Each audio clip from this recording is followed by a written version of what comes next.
it's completely wrong to think that a chairman is decisive for a youth player, maybe that he didn't even know.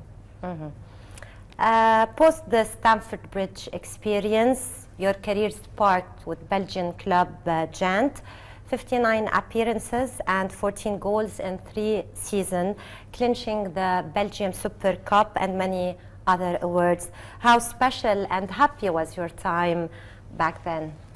At Ghent, I was coming there as a young player without any experience playing on a professional league, because I was in the second team in Chelsea before that. It was a great time. I didn't win the cup there, but I played many games and we had some successes in different games. I hadn't won any titles, but it was as a young player who's coming just into professional football, it was a very good time. Yeah.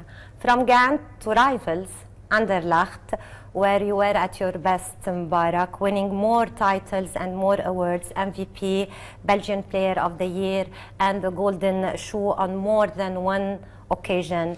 I mean, Belgium has been good to you, showering you with honors and trophies.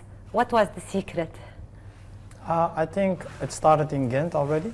Last year of my last year that I played in Ghent before leaving to Anderlecht, I won the MVP already. And I started to develop as a young player, and I was lucky enough to win some individual titles and to win also team titles with the team, the cup, the champion. So yeah, I would say blessed that to be able to win these titles and to get honors from. What was the secret? Well, the secret is, I think, the talent. Belgium. Well, I think it's just the talent. I don't think it's specifically because you're in a country or a country has a specific secret. I think it's giving the best of me, having the talent, and I think that's what made me win the titles. In 2011, you moved to Russia, played with Angie before joining Lokomotiv Moscow, where you became a key player and helped the team win the Russian Cup. What were the main challenges and why you couldn't settle into life at the Russian club? I think I left, after Anderlecht, I left straight to Anzi, and then after that I went to Lokomotiv Moscow, which I stayed 2.5 years, I think, in Anzi. I stayed almost 2.5 years also in Lokomotiv. I had a very good time. Like you said, I was able to give my team more and to help the team out there with Anzi and Lokomotiv Moscow. As you're referring to difficulties in settling in life, I think I just had a little bit of discomfort in the social life, but there was no problem in settling. I think I was very settled, but just a little bit with the social life, it was not easy. Let's say that. Mbarak, you returned to Ghent on loan basis in 2016 before leaving Europe and starting a new chapter of your career in the Gulf for both Al Shabab and Al Jazeera. How would you describe this stint? Al Shabab was a short period. Was in the Saudi League. I had a good time, good experience, and before that I was in Al Jazeera, and I stayed there for 2 years. Which we won the champion in the United Arab League, and it was a good experience, and I had a very good time, and it's a special, of course, it's a special way of football. It's a little bit different than Europe because it's the Gulf countries, but I had a good time. I had a good experience, and luckily, I get to win also something in the United Emirates of Arab. Oh. Mubarak, currently you're having a new experience with Asiliya and Qatar Stars League.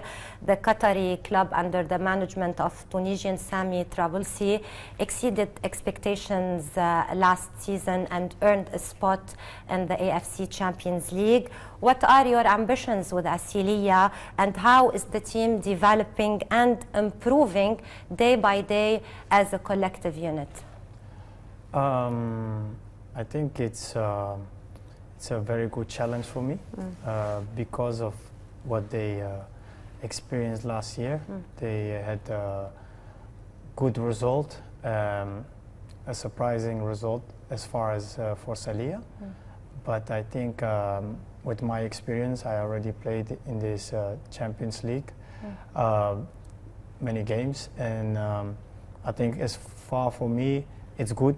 It's good to come and help the team and to help them with their ambition. My ambition is, of course, to do as much as I can for Asiliya and to have the same goals as what they wish, of course. And I know what they are, and we're trying our best. Of course, there's more eyes on Asiliya this year because we represent also the country Qatar, and this will be very important. So we will do our best, and I also will do my best to fulfill those wishes. Now, Mubarak, we move on to the Moroccan national team. You were among very few players who turned down proposals to play for Netherlands. Instead, you chose to wear the Moroccan national jersey. How long did it take you to make up your mind and make such a decision? Well, it was in a short period of time. What I remember is I had the option to choose for the Netherlands and for Belgium also even. And I had a feeling when I was young, I wanted to play for my country. And growing up as a child, looking even to the national team, I had a feeling of being proud. And so I decided when I got older and had the choice, I wanted to play for my country. So when I had the choice, I chose for my father country. Yeah. Yes. Before signing French manager Hervé Renard in 2016, the national team was not performing well, failing to qualify to the African Cup of Nations CAN, let alone the FIFA World Cup finals, despite having a remarkable squad of talented players. How would you describe the pre-Renard struggle phase? I don't know if it's a Renard struggle, but he came and we was facing difficulties, of course, to get very, very good results. In Africa is not always easy. And we was getting so much better. I think he came, he formed the team, he formed more of a family, and we started to get better results. I think because we was forming a very good team and we were very solid. And once a team becomes strong individually, but also as a group, collective, then you get much better, and you get better results, and you can go farther also as a team. So that's what we felt, and of course he was a little bit responsible, of course, for that as well. He was the right man. I think he was the right man at the right time as well, and so we enjoyed his time. We are very thankful what he did for us, till this day. Under his management, Mubarak, Morocco found its way finally to the world's biggest stage, the World Cup in Russia, after 20 years of failure. How does that experience rate in your football career? It's a big result, and it's especially a good feeling with the Moroccan people. It was a great result. We was waiting, as you said, for so long, 20 years. And when it happened, as a player, you're just so happy, and because you make your country proud, and this is something you will never forget. So this was definitely a highlight of my career. Of your career. Despite falling in a tough group with Spain, Portugal, and Iran, the Moroccan team displayed a solid performance. Why do you think you failed to qualify for the next round? What was missing? The result. I think we started good, but maybe our expectations for the first game was, I didn't know, we lost in the last minute, and we did everything to win, and we pushed so much, and we ended up losing the first game, the second game as well. So as a final result, you ask why didn't you go through? Of course, was the top dog in the CAN in Egypt. You did well in the first round, but in the second round you were knocked out by Benin. It was a real shock to all, Mbarak. No doubt you still have some unforgettable moments in that game and in the tournament as a whole. Yeah, I think we started good, and we played against Benin, and like you said, sometimes you need also luck in a football. You get the last minute, we missed a penalty, we missed many chances, and it was just not our day. And of course, everybody expected a lot from Morocco. So to get knocked out early, it's a surprise. It's a surprise, and what can I say? It felt very difficult to accept. You were disappointed? Yeah, very disappointed.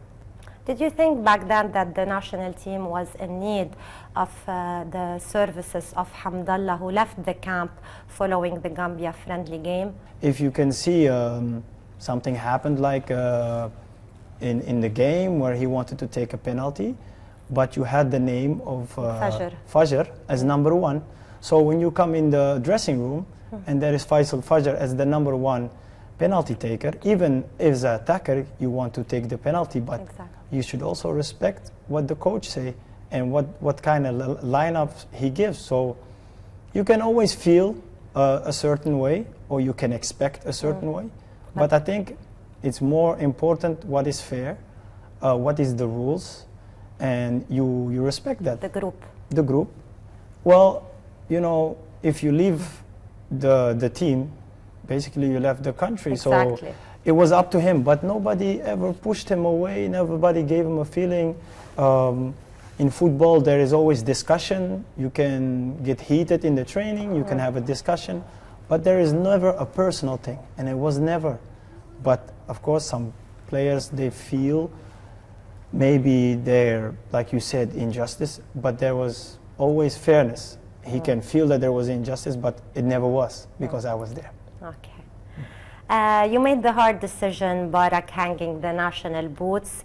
Do you think it's high time, or maybe you took the decision, your decision, this decision, when Hervé Renard decided to leave the national team? No, I think there's a lot of young players coming, and are getting to an age, 34, 35. You still can give a lot, you feel it. But I think also there's a time to come and there's a time to step down. Exactly. And I think there was a correct time to step down. The new head coach, Halilovic, who succeeded Hervé Renard, is notorious for turning a blind eye to stars, as he did with the Algerian national team. Do you think this attitude will be useful with the national team of Morocco? Well, I think every coach, no matter what his name is just to be fair and give everybody the same chance. I don't know him personally. I don't know him I never had him as a player. Of course, you hear about things, but as my opinion, it's not even about a star, if he has a name or don't. It's just everybody gets a fair chance, and I think that's fair enough. Barak, now it's time for questions raised by your fans. Are you ready to answer them? Ready.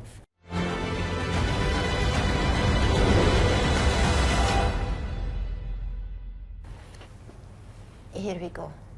Okay. السلام عليكم بوصوفه، عندي لك واحد السؤال. إذا جاك عرض من فريق الرجاء وإدارة الأمة، شنو العرض اللي تختاره بكل صراحة؟ بكل صراحة. I never grew up on Raja or Wydad. I watched the games. Maybe to be بكل صراحة, when I was a kid, I supported maybe a little bit more Raja, but as I grew up, I never really became personal with one of them. And if I had any offers, I would say never, never. Next question. Okay. السلام عليكم الاخ مبارك بوصوفه. السؤال ديالي هو فضل ترك المدرب محمد فاخر عرض عليك باش تلعب في المنتخب المغربي، جمعتي لاباليج ديالك وبغيت تمشي معاه ديك الساعه، واش ما فكرتيش في القرار ديالك ولا ما اتخذتيش شي قرار؟ ما كانش هذا القرار عندك مجروب؟ First of all, Mohammed Fakhr, when he came to visit me, it was in Belgium.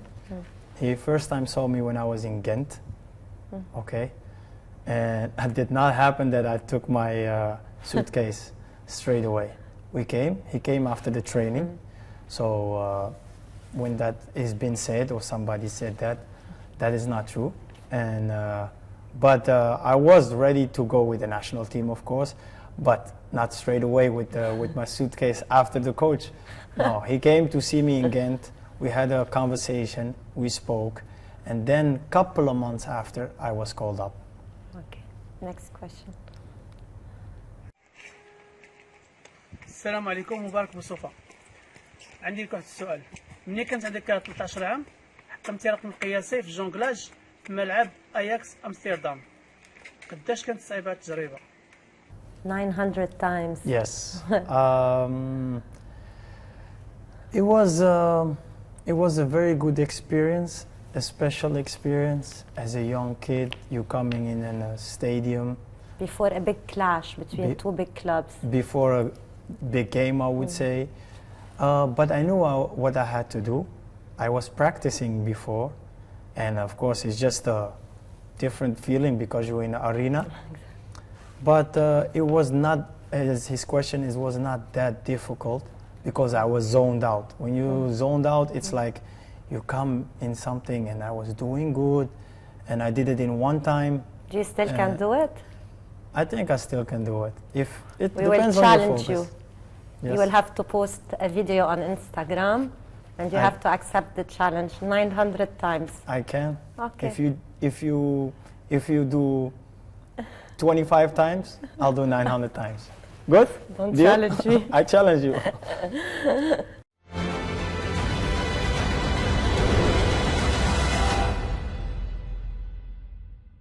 Now, Mubarak, we move to our what if test.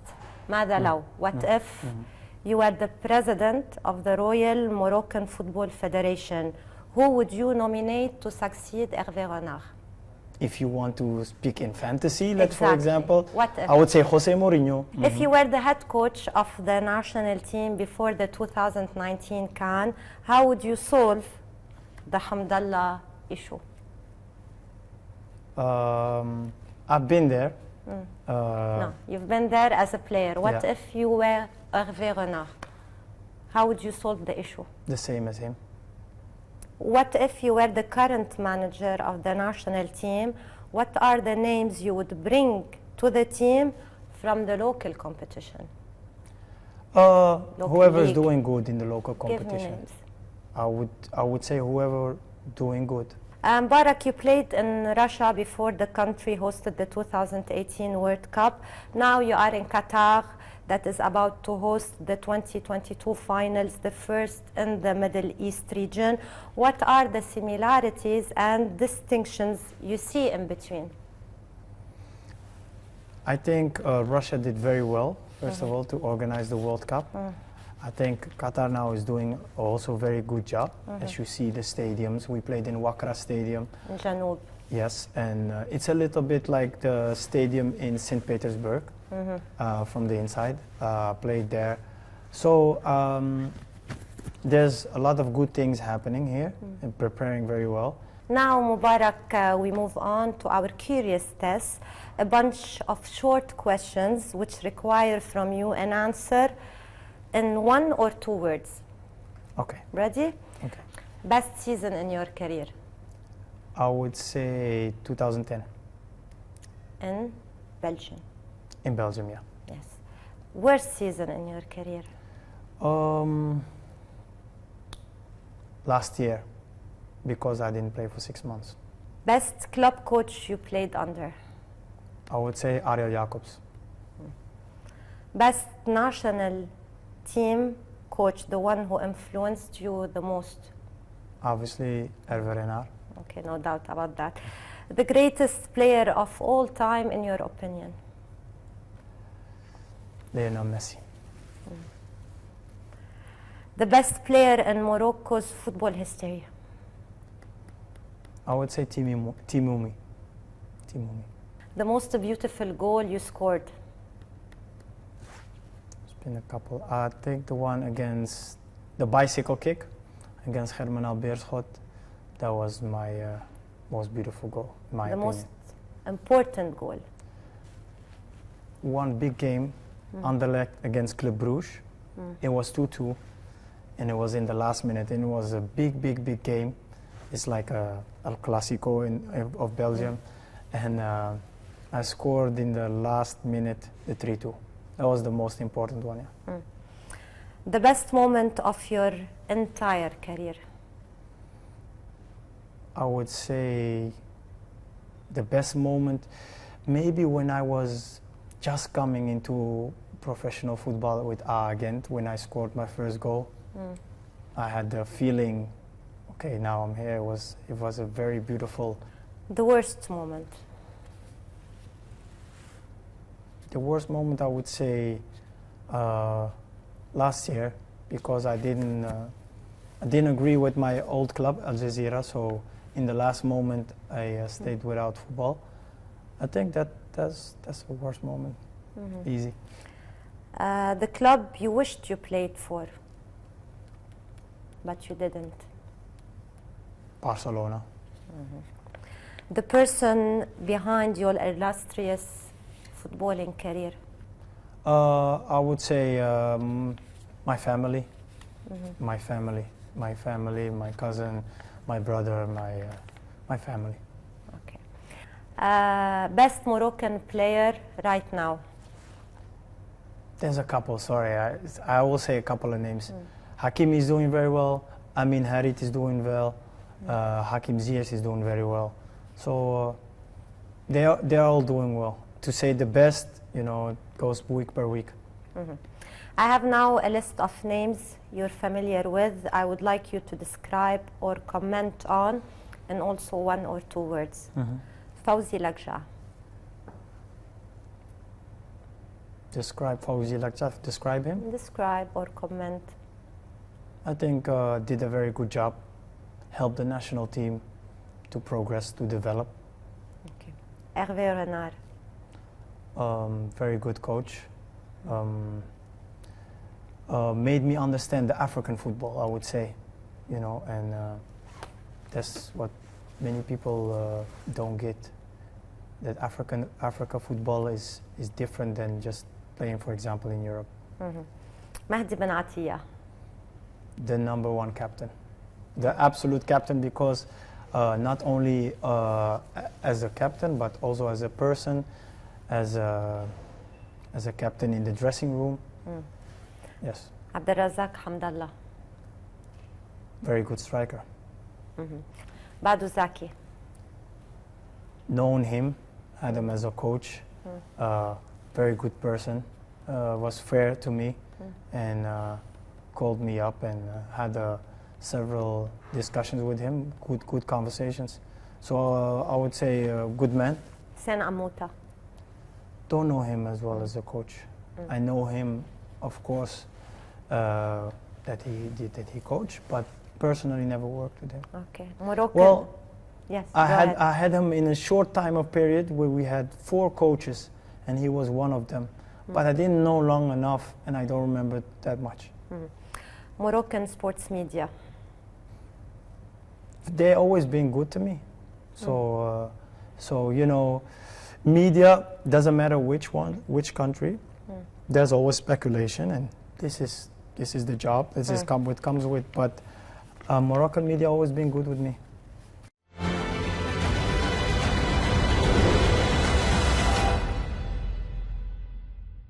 Now, Mbarak, this is our final stop. We have selected or chosen pictures from your social media platforms. I would like you to comment on these pictures. Okay. One by one, please. This is, if I remember well, in Agadir.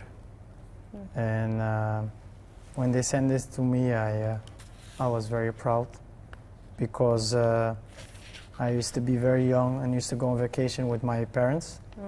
And we used to go to Agadir, and I used to always look at of course, at the city, and to be drawn in the same city is special. It's a very, very good feeling. Next. Yeah. It's when I was 12 or 13 years old. And basically this was winning the prize, because in the season, every week, a young talent would juggle with the ball. I did that during the season. This was the end of the season, and they gave me the cup for finishing as the first. So yeah, I remember this. This is with my mom. This was a program in Belgium called My Mother. So, for example, they will take a footballer's mom, a politician's mom, but showing the relationship between somebody that's famous or a celebrity in the country, but the relationship with his mom. So they followed me and my mom for a couple of weeks, and this is a moment where they filmed us. Yes, this was in Ivory Coast, just after qualifying for the World Cup. And I didn't even know the person who took me on his shoulders, but it was just fans, and it was just people being happy, players. And this is the moment where I went to the Moroccan fans, because there was a lot of Moroccan fans who traveled with us to Ivory Coast to support us. So this person took me on his shoulders, and I want to say thank you. Mbarak Boussoufa, thank you so much for your honesty, and thank you so much for sharing your thoughts. We wish you a fruitful career with the Asiliya this year and many years to come. Thank you so much. Thank you so much. It was a pleasure. It was my pleasure.